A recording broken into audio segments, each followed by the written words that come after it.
인문학으로 직장인의 고민과 궁금증을 해결해 드립니다. 인문학이 여러분의 출근길을 가볍게 만들어 드립니다. 직장인을 위한 출근길 인문학. 제178화 칭찬은 좋은 것일까? 안녕하세요. 어쩌다 철학자 이호건입니다. 안녕하세요. 어설픈 자유인 장춘수입니다. 안녕하세요. 엄대장 엄민영입니다. 네, 잘 지내셨죠, 두 분? 예, 덕분에요. 그죠? 지난번보다 얼굴이나 표정 이런 게 좋으네요. 그죠? 예. 이제 백수로 점점 길이 이제 드는 것 같아요. 그래요. 먼저 안내를 좀 드리겠습니다. 지난 화에 이어서 저희가 현재 코로나19 사태로 인해서 아직도 사회적 거리두기가 실시되고 있습니다. 물론 수도권이 오늘부터 2.5단계에서 2단계로 낮아졌는데 어쨌거나 저희 출근길 인문학도 사회적 거리두기에 동참하는 차원에서 지난 방송에 이어서 비대면 온라인으로 방송 녹음을 하고 있습니다. 지난화에 보니까 음질이 평소에 하던 것보다는 아무래도 좋지가 않더라고요. 어쨌든 상황이 이렇다 보니 어쩔 수 없는 것 같고요. 음질이 평소보다 좀 못하더라도 양해 부탁드린다는 말씀을 먼저 드리면서 방송을 시작하도록 하겠습니다. 그럼 이제 오늘 주제로 넘어가도록 하겠습니다. 오늘 주제는 칭찬은 좋은 것일까? 라는 주제입니다. 먼저 좀 질문 좀 드릴게요. 평소에 두 분은 남들한테 칭찬을 좀 자주 하는 편이십니까? 엄대장님 어떠세요? 저는 나름 조금 하는 편인 것 같아요. 그래요? 칭찬을. 이유는 한 3가지 정도로 저는 이렇게 어떤 생각이 드는데, 첫 번째는 받을 만해서는 경우도 있고 칭찬 받을 만한 일을 해서, 두 번째는 이왕이면 다홍침하니까 좋은 게 관계에서 부정보다는 긍정이 좋으니까 하는 경우도 있고, 근데 이거 세 번째는 말하면은 인간성 보이는 것 같아서 좀 그런데, 세 번째는 싫어하는 거 티내지 않으려고 싫은 이웃놈한테 하는 경우가 있어요. 오히려 칭찬을 해버리고, 그죠? 예. 어쨌든 가식적이군요. 예. 자유인님은 어떻게 칭찬을 좀 자주 하시는 편입니까? 저는 사실 잘 못하는 편인 것 같아요. 네. 잘 못해 너. 장강쌤 주로 까잖아요, 많이. 네. 까도 칭찬은 잘 못하겠더라고요. 그죠? 어쨌든 그렇고, 이번엔 반대로 본인이 칭찬을 받았을 때 뭐 기분이나 느낌은 어떠세요? 남들이 짱 좋지요. 예? 기분 좋아요? 짱 좋아. 짱 좋아. 사실 받고 나면 음. 괜히 뭐 약간 인정받은 느낌 비슷하게 내가 뭔가 된 것처럼 기분 좋지요. 예, 그렇고. 자연님은 어떠세요? 누가 뭐 칭찬을 해주면 기분이 어떠신가요? 뭐 저 없을 때 누가 칭찬했다라는 얘기를 들으면 좋을 것 같은데 제 면전에 앞에서 막 이렇게 얘기하는 건 또 그렇게 좀 불편하더라고요. 좀 쑥스럽고, 그죠? 내가 네. 뭐라고 뭐 이런 거 아닌가? 네. 어쨌든 잘 하지도 않고 잘 받지도 않고. 칭찬에 인색하신 편이네요, 그죠? 근데 네. 이런 거 한번 생각해 보셨어요? 엄대장님은 딸한테 칭찬 많이 해주잖아. 칭찬을 많이 해주면 혹시 부작용 같은 건 없던가요? 뭐 아직까지 뭐 부작용 나올 정도는 아닌 것 같은데, 예. 더 얘기하면 사람들이 재수없다 그럴까봐. 알겠습니다. 어쨌든 오늘은 이제 이 칭찬이라는 걸 인간관계에서 막 하게 되는데, 칭찬이 무조건 좋은 건지 이 칭찬이라는 주제로 이제 인문학적 얘기를 좀 해볼까 합니다. 흔히 왜 이런 얘기 있잖아요. 칭찬은 고래도 춤추게 한다. 이건 인간만이 아니라 동물마저도 칭찬을 받고 싶은 욕망이 숨어 있다라는 뜻일 텐데요. 뭐 그 말이 진짜 사실인지는 잘 모르겠습니다. 고래를 춤추게 만드는지. 근데 어쨌거나 칭찬을 받고 싶은 마음은 모든 사람이 갖고 있는 본능인 것만은 사실인 것 같습니다. 저만 해도 우리 방송에서 청취자분들이 칭찬의 댓글 남겨주시면 괜히 기분이 좋아지더라고요. 그런 마음 이해하시죠? 예, 네. 이해되죠. 우리 강의 마치고 감사하다, 고맙다, 뭐 카톡 받으면 하늘 날아갈 것 같지 않아요? 강의 마치고 올라오면서. 예, 좋습니다. 그렇습니다. 그러니까요. 그렇게 댓글이나 이런 걸로 받으면 기분이 좋더라니까요. 대놓고 하면 별로다 이거. 별로인 것 같아요. 진심인지 아닌지도 잘 모르겠고. 예. 아, 그래서 어쨌든 상황이 이렇다 보니까 사람들은 인간관계에서 실제보다 더 많이 칭찬을 해주는 경우가 있습니다. 사람들은 대체로 상대방을 향해 싫은 건 잘 내색하지 않지만 좋은 건 좀 과하게 포장해서 칭찬하는 경향이 있죠. 뭐 이런 상황은 대표적으로 부모 자식 간에도 자주 벌어지는데요. 저희 집만 해도 제 아내는 아이들에게 우리 딸 예쁘다, 우리 아들 잘생겼다 하면서 칭찬을 남발하는 경향이 있거든요. 우리 와이프가 우리 아들이 김수현이나 이런 애들보다 박보검보다 잘생겼다는 거예요.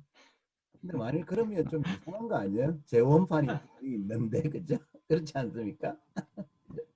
아니 뭐 그냥 그렇게 하신다는데 뭐 굳이 아니라고 얘기할 수 있나요? 어쨌든 그래서 칭찬을 남발하는 경향이 있다라는 걸 이제 그걸 보면서 알 수 있겠죠.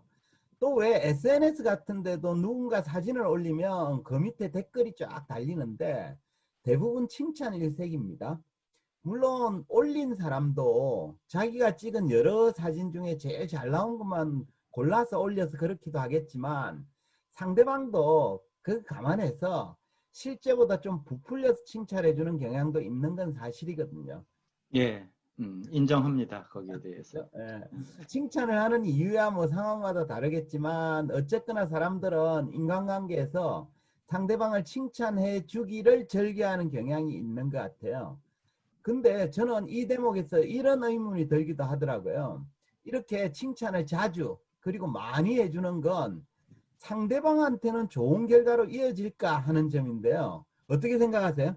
그건 뭐 사람마다 조금 다를 것 같긴 한데 네. 칭찬을 받았을 때 더 힘을 내는 사람들이 좀 많긴 한 것 같더라고요. 저희 집사람도 맨날 나보고 칭찬 안 해준다고 막 그렇게 하는데 잘해주지 그랬어요. 아니 뭐 안 되더라고요. 뭘 했다고 칭찬을 해줘. 어쨌든 그죠? 말씀하신 대로 칭찬을 하면 상대가 기분이 좋아지죠. 그죠? 그래서 칭찬을 해주는 걸 긍정적인 면으로 보면 칭찬은 상대방의 기분을 좋게 만들고 자존감을 높여주죠. 또 칭찬을 해준 사람과 좋은 관계를 맺는 데 도움이 됩니다. 하지만 칭찬이 지나치면 부작용이 생기는 경우도 있습니다. 칭찬을 남발하면 상대방으로 하여금 진실을 외면하게 만들 수도 있고요. 우리 아들은 그걸 안 믿는 것 같긴 한데 아내가 아들은 나한테 박보검보다 잘생겼다 이렇게 얘기하면 그죠? 그걸 실제로 믿어버리면 진실을 외면하게 만드는 거잖아요. 그죠? 뭐 그럴 수도 있고 또 심한 경우에는 칭찬에 목을 매게 만들 수도 있습니다. 부모가 자녀한테 싫은 소리는 한마디도 하지 않고 칭찬만 매번 늘어놓으면 뭐 소위 말해 공주병, 왕자병에 걸릴 확률이 높습니다. 그렇지 않습니까? 안 하는 것보다는 뭐 하는 게 좋긴 한데 네. 거기에 대한 어떤 깊은 고민을 이렇게 많이 해보지는 못한 것 같아요. 칭찬하는 주제를 가지고. 그래서 어쨌든 칭찬을 과하게 많이 하면 공주병이나 왕자병에 걸릴 확률이 높습니다. 흔히 연예인 중에는 인기에 집착하는 경우가 많잖아요. 이 인기란 게 팬들의 칭찬인데 이들은 매사에 자신의 욕망보다는 다른 사람이 나를 어떻게 바라볼 것인가 이걸 먼저 생각하고 타인에게 또 좋은 인상을 심어주기 위해서 노력을 하죠. 말하자면 내면을 가꾸기보다는 거칠에 신경을 쓰는 사람이 되는 건데 이것처럼 실제보다 거칠에 집착하는 태도를 뭐라고 부르는지 아십니까? 뭐 일종의 허영심 같은 거 아닐까요? 맞습니다. 허영심이죠. 허영심은 허영에 들뜬 마음을 말하는데 자기 분수를 넘어서 필요 이상으로 거칠애를 일삼는 마음을 뜻합니다. 뭐 한마디로 말하면 잘난 체하거나 우쭐거리고 싶은 마음이라고 할 수도 있는데요. 왜 이런 경우 있잖아요. 동창 모임에 가서 자기보다 돈도 잘 벌고 잘 나가는 친구가 있음에도 불구하고 기죽기 싫어서 자기가 먼저 나서 술값을 계산하거나 그죠? 또 다른 사람에게 과시하기 위한 목적으로 무리해서 비싼 차를 뽑거나 하는 경우가 여기에 해당됩니다. 주변에서 그런 사람 보신 적 있으시죠? 뭐 정도의 차이는 있겠지만 어, 대부분 다 이런 것 같긴 한데 지금 예시처럼 좀 특별하게 좀 이런 걸 많이 하는 사람들이 있긴 하죠. 그죠? 딱 떠오르는 사람이 있으시죠? 네. 어쨌든 술값 계산에서는 뭐 저도 예외는 아닌 것 같고. 술값을 잘 내. 아주 좋은 여기 하죠. 여기에 해당되는 게 아마 장강사님하고 엄대장인 것 같은데. 어쨌든 그렇죠, 그죠? 어쨌든 허영심이 생기는 이유야 여러 가지가 있겠지만 실제와 관계없이 과하게 칭찬만 해주면 당사자는 자칫 허영심에 빠질 수도 있습니다. 해서 좀 가까운 사이라면 칭찬을 해주더라도 좀 너무 지나치지 않게 또 근거에 입각해서 해주는 게 좋습니다. 그러면 여기 질문 하나 드려볼게요. 칭찬이 허영심을 낳는다라고 얘기를 했는데 허영심이 전혀 없는 사람이 있을까요? 어떻게 보세요? 저부터도 약간 허영심이 좀 있는 것 같긴 한데 네. 그런 사람이 좀 흔하지는 않을 것 같은데요. 전혀 없는 사람이 그죠? 예. 뭐 맞습니다. 단정하기는 어렵겠지만 칭찬받고 싶은 마음이 인간의 본능이듯이 허영심도 누구에게나 조금씩은 내재되어 있지 않나 싶어요. 프랑스 철학자 파스칼이 팡세에서 허영심은 모든 사람이 가지고 있다 라면서 이렇게 주장했습니다. 약간 긴데 한번 들어보세요.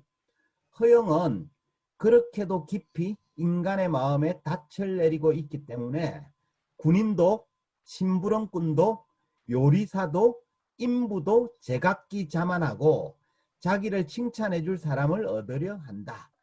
그리고 철학자들조차 그것을 얻고 싶어 한다. 또한 그것에 반대해서 쓰고 있는 사람들도 솜씨 좋게 썼다는 칭찬을 듣고 싶어 한다. 그죠? 무슨 뜻인가 하면 파스칼에 따르면 허영심은 모든 종류의 사람의 마음에 뿌리 깊게 닻을 내리고 있다는 거예요. 그 결과 직업에 관계없이 가령 군인도 심부름꾼도 뭐 요리사도 인부도 심지어 철학자까지 자기를 칭찬해 줄 사람을 찾는다는 겁니다. 이런 파스칼 주장에 동의가 되십니까? 뭐 아까도 얘기한 것처럼 뭐 사람마다 정도의 차이는 있을 텐데 네. 대체로 다 비슷한 것 같아요. 네. 그리고 어디선가 보니까 네. 원시 시대 그 때부터 음. 그랬다고 하더라고요. 자기가 이제 사냥하고 완 것을 사실은 그냥 이렇게 되게 쉽게 잡았는데 막 17대 1로 싸워서 사냥을 한 것처럼 이런 식으로 얘기를 했다고 하더라고요. 어디 잘못 그저 절벽에 떨어져서 죽은 동물 맞아요. 잡아놓고 네. 혈투를 자기가 사자하고 싸워가지고 뭐 이렇게 탁 내고 온 그럴 수도 것처럼. 있죠, 그죠? 네. 네. 사실 인간을 포함해서 모든 생명체에게는 잘난 체하거나 우쭐거리고 싶은 욕망, 즉 허영심이 내재되어 있습니다. 이런 허영심은 직업과 나이도 초월합니다. 그러니까 앞서 얘기했던 심부름꾼이나 요리사도 자기를 칭찬해주면 좋아하죠. 저희 시골 어머니가 요리를 좀 잘하시는데 먹고 나서 맛있다고 얘기하면 엄청 더 잘해주더라고요. 또 고상해 보이는 철학자나 작가조차 별반 다르지 않습니다. 저도 사실 매일 블로그에 짧은 글 하나씩을 올리는데 그걸 밑에 글을 참 잘 쓰시네요 라고 댓글이 달리면 왠지 모르게 기분이 좋아집니다. 어쩌면 그런 칭찬의 댓글을 기대하고 글을 쓰는지도 모르죠. 그죠? 예. 제가 생각하는 건데 그 박사님도 혹시 글을 좀 잠깐 쉬고 싶을 때가 있지 않나요? 있기도 하죠. 예. 아마 그 지금까지 많은 책을 쓰셨는데 예. 한 절반 정도가 이 칭찬 때문에 이렇게 막 쓰지 않았을까? 그런 생각을 잠깐 해봐요. 뭐 칭찬 때문에 글을 썼다 이런 건 좀 비약이긴 하지만 글을 네. 지속하게 되는 여러 요인들 중에 뭐 타인의 네. 칭찬도 일부 속해 있다는 건 부정하기 어려운 것 같아요. 그죠? 예. 근데 이런 생각 한번 해보시죠. 제가 쓴 글의 밑에 칭찬의 댓글을 단 사람들이 있잖아요. 그죠? 그걸 보면 저는 기분이 좋아지는데 그럼 그곳에 댓글을 단 사람은 순수한 마음에서 칭찬을 했을까라는 건데요. 어떻게 생각하세요? 글쎄요. 그 간혹은 이제 내가 댓글을 달았으니까 당신도 내 블로그에 와서 뭐 이렇게 좀 해줘. 뭐 이런 게 있지 않을까요? 아니 근데 글을 쓰는 사람도 칭찬을 의식하지만 댓글 다는 사람도 칭찬을 의식해요. 그래가지고 댓글을 좀 폼나게 잘 쓰려고 노력을 하죠. 그게 꼭 나쁜 건 아닙니다. 무슨 느낌인지 알 것 네, 같아요. 그래서 댓글을 단 사람도 자신의 댓글에 대해서 칭찬을 받길 원하고 또 실제 칭찬을 해주면 기분 좋아라 하죠. 그죠? 요컨대 칭찬을 바라는 마음, 뭐 그게 허영심이 되었건 뭐가 되었건 간에 그건 모든 사람에게 내재되어 있는 본능이란 뜻입니다. 그럼 이제 여기서 이런 질문을 해볼 필요가 있겠죠. 그죠? 칭찬을 받고 싶은 마음이 인간의 본능이라면 이 본능대로 사는 건 좋은 일일까? 라는 질문인데요. 어떻게 생각하십니까? 저는 뭐 제가 칭찬을 잘 받지도 않고 잘 해주지도 않기 때문에 사실 막 뭐 칭찬을 너무 이렇게 강요하는 것은 별로 바람직하다고 생각하지는 않거든요. 그죠? 네, 맞습니다. 그 칭찬을 받고 싶고 뭐 허영을 부리고 싶은 건 인간의 본능이라 할지라도 인간이 자기 본능대로만 사는 건 결코 바람직하다고 말하기 어렵습니다. 그 본능대로 사는 건 동물이지 인간이 아니잖아요. 그죠? 그래서 우리가 칭찬을 받는 거를 바라는 건 뭐 이해할 수 있을지라도 그 칭찬받는 걸 최우선 목적으로 하면 때때로 어이없는 행동을 저지르기도 하거든요. 프랑스 소설가인 앙드레 지드가 이런 얘기를 했어요. 남에게 우스꽝스럽게 보이지나 않을까 하는 두려움 때문에 우리는 최악의 비겁한 짓들을 하게 된다. 그러니까 예컨대 칭찬을 바라고 허영에 들뜬 사람은 상식적이지 않은 행동을 할 때가 많습니다. 이런 유형의 사람들은 자기 분수에 맞지 않는 고급 차를 타고요. 수입에 넘치는 비싼 가방과 명품 옷을 잘 걸치죠. 또 이렇게 도를 넘어서 거칠에만 투자를 하기 때문에 정작 자기 자신한테는 비겁한 짓을 하는 꼴이 되는 거예요. 이게 칭찬, 허영심 이러다가 보니까 여기까지 이렇게 온 것 같은데. 네. 어쨌든 결국에 이제 따지다 보면 칭찬받고 싶은 마음 때문에 과소비라는 행태까지도 나올 수 있다. 뭐 이런 그렇죠, 얘기인데요. 그렇죠. 그러니까 단순하게 그치는 게 아니라 이제 계속 그것들이 최우선 기준이 되면 그렇게 된다는 거예요. 네. 근데 우리가 허영심이 문제가 되는 건 필요 이상으로 거칠애를 함으로써 다른 사람을 현혹시킨다는 거예요. 하지만 더 큰 문제는 뭔가 이러면 허영심이 자기 자신도 속인다는 사실입니다. 우리가 허영심에 들뜬 사람은 지나치게 타인의 생각이나 타인의 시선, 타인의 평가를 의식하기 때문에 자기 자신을 기만하는 결과를 낳기도 합니다. 관련된 독일 니체의 말을 한번 들어보세요. 허영심에 차 있는 사람은 탁월해지기를 원하는 것이 아니라 스스로 탁월하다고 느끼기를 원한다. 따라서 그는 자기 기만과 자기 계략의 수단을 거부하지 못한다. 이해되셨는지 모르겠는데 니체에 따르면 허영심에 가득 찬 사람은 자신보다는 타인의 시선을 더 많이 의식합니다. 그 결과 실제 자기 자신의 모습보다는 자기를 바라보는 타인의 느낌이나 생각을 더 많이 신경을 쓰죠. 좀 더 정확히 얘기하면 다른 사람의 의견이 아니라 다른 사람의 의견에 대한 자신의 생각을 더 중요하게 생각합니다. 그래서 이런 의식은 자연스럽게 자기 기만이나 자기 계략의 수단으로 이어지게 되는 거죠. 그래서 허영심에 빠진 사람은 타인의 실제 생각과 별개로 스스로 타인의 평가를 긍정적으로 해석하는 경향이 많아져요. 그러니까 상대는 되게 중립적인 표현을 했는데도 불구하고 당사자는 되게 좋게 표현한 걸로 긍정적으로 해석하고 칭찬의 의미로 해석을 한다 이거예요. 그래서 그게 자기 기만이나 자기 계략의 수단이 되게 되는 거고 그 결과는 공주병이나 왕자병으로 발전하게 되는 거죠. 저는 개인적으로 이제 공주병이나 뭐 왕자병까지는 아닌데 개인적으로 지금 이렇게 박사님이 얘기하시는 부분은 이제 간접적으로 경험을 이제 조금씩 한 것 같아요, 저도. 네네. 결론은 이제 타인을 의식하다가 급기야는 이제 나 스스로가 이제 힘들어진다거나 나를 속이는 결과로 이어지는 거. 예, 와닿네요, 이 얘기가. 네, 맞습니다. 그래서 이제 우리가 허영심이 궁극적으로 문제가 되는 건 아무리 분수에 넘치게 거칠에 투자를 해도 결국에는 행복에 이르지 못한다는 데 있습니다. 왜 철학자 쇼펜하우어가 이런 얘기를 했잖아요. 다른 사람의 머리는 진정한 행복이 자리 잡기에는 너무나 초라한 곳이다. 그러니까 허영심에 찬 사람은 행복에 대한 판단 기준을 타인의 시선에 두고 있기 때문에 좀처럼 행복감을 느끼기 어렵습니다. 또 이런 사람들은 거칠에만 신경을 쓰다 보니까 정작 내면을 가꾸는 데는 소홀하게 되고 그 결과 더욱 자기 기만에 몰두하게 됩니다. 그래서 우리가 진정한 행복을 원한다면 거칠에보다는 내면을 가꾸는 데 집중을 해야 됩니다. 행복은 타인의 시선이 아니라 자기 자신의 판단에 달려있기 때문입니다. 해서 뭐 허영심에 빠지지 않도록 서로 조심해야 되고요.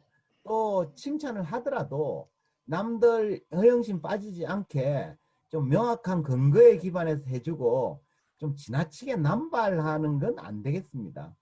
오늘 이렇게 이제 말씀을 들어보니까 칭찬은 고래도 춤추게 할 정도로 뭐 무조건 좋다고만 생각을 했었는데 앞으로는 우리 자유님한테 좀 부작용이 있다는 걸 제가 인식을 하고 조금 줄여보도록 하겠습니다. 칭찬을. 그동안 자유님 칭찬을 너무 많이 한 게 좀 많이 쏟은 것 같습니다. 제가. 오케이. 뭐 그렇죠. 제가 보기엔 뭐 그렇게 융단 폭격하듯이 칭찬해 줄 정도의 자유님은 아닌 것 같긴 한데 어쨌든 평가는 각자 하는 거니까 그죠? 예. 네. 아니 그런데 칭찬을 앞으로 이제 줄이겠다 그러는데 감사하다 그래야 되는지 어떻게 해야 되는지 모르겠어요. 네. 허영심에 빠질 정도는 아니었어. 뭐 그렇게 네. 안 하셔도 될 것 같습니다. 네. 네. 제가 웬간해서 칭찬을 다 튕겨내는 스타일이라. 어쨌든 뭐 칭찬도 그렇고 허영심도 그렇고 결국에는 뭐랄까 타인의 시선을 지나치게 좀 의식하는 데서 출발하는 것 같고 그러다 보면 자기도 모르는 사이에 이제 타인의 욕망을 자기 욕망으로 착각하면서 살아가는 경우도 생기는 것 같아요. 네네. 그러면서 또 이제 자신도 모르게 이제 타인의 칭찬이나 이런 평가에 좀 목을 매게 되는 이런 존재가 돼버리는 것 같은 생각이 좀 듭니다.